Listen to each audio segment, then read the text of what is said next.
Hananya, thank you very much for joining us. What is your mood like? How are the spirits of you and your colleagues as you prepare for this? How are you doing?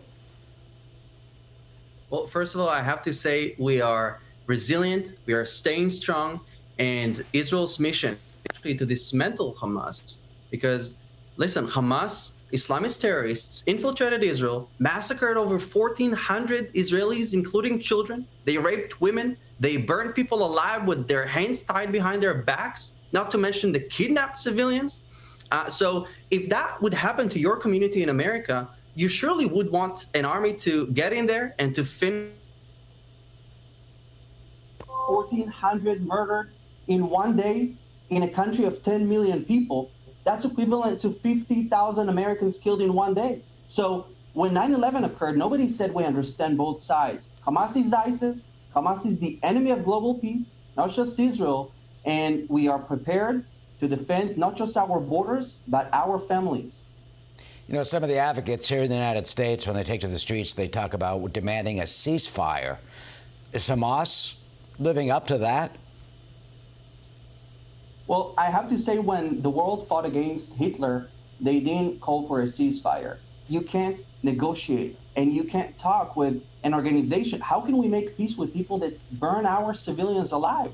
So the sole mission is to dismantle Hamas. And it is true that there is a humanitarian crisis inside the Gaza Strip, but it is caused by the Hamas terror group. They are holding Palestinian people as hostages, operating from within densely populated areas against Israel. They don't care for Palestinian people. Israel, on the other hand, has called for peace, made peace in the Middle East. Israel is clearly not an obstacle for peace, but a solution, not the problem. Hamas is the solution, is the problem, not just in the Middle East, but in the entire world.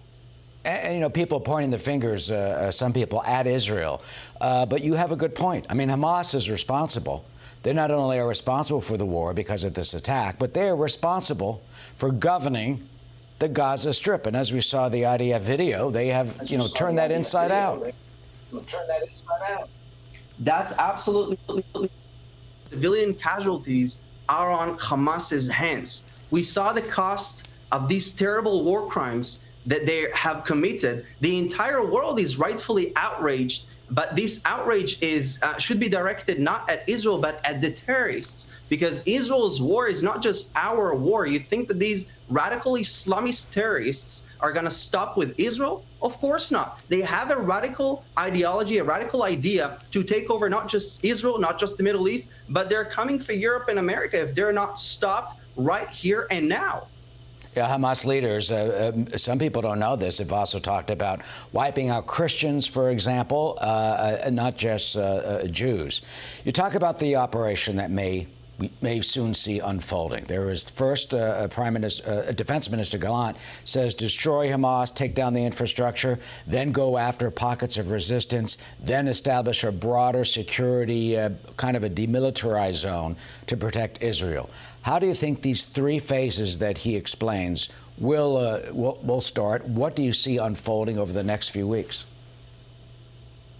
Well, first of all, I have to say that the sole mission and the focus right now would be to dismantle Hamas. Israel is not interested in more front lines, but it is definitely prepared and ready to defend its borders, because as we have seen, we saw the true colors of Hamas. It's not just about defending our borders. It's literally about defending our families. When I was deployed, when I was sent to the front line, I knew that I'm not going to just defend my border and my country. It's about defending our families. Because when Hamas infiltrated Israel, they went straight to civilian homes. They launched rockets. When they launched their rockets, they launched them straight into Israeli civilian houses and towns. So it's a crazy reality. I just want Americans to think for just 1 second. Do you know where is the nearest bomb shelter near you? How would you react if you came under rocket fire in New York City, Miami?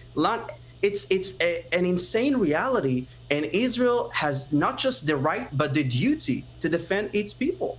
Thank you. The vast, vast majority of Americans are with you and the Jewish state facing this radical Islamic terrorism. Thank you. Please stay safe as we go through the next few weeks.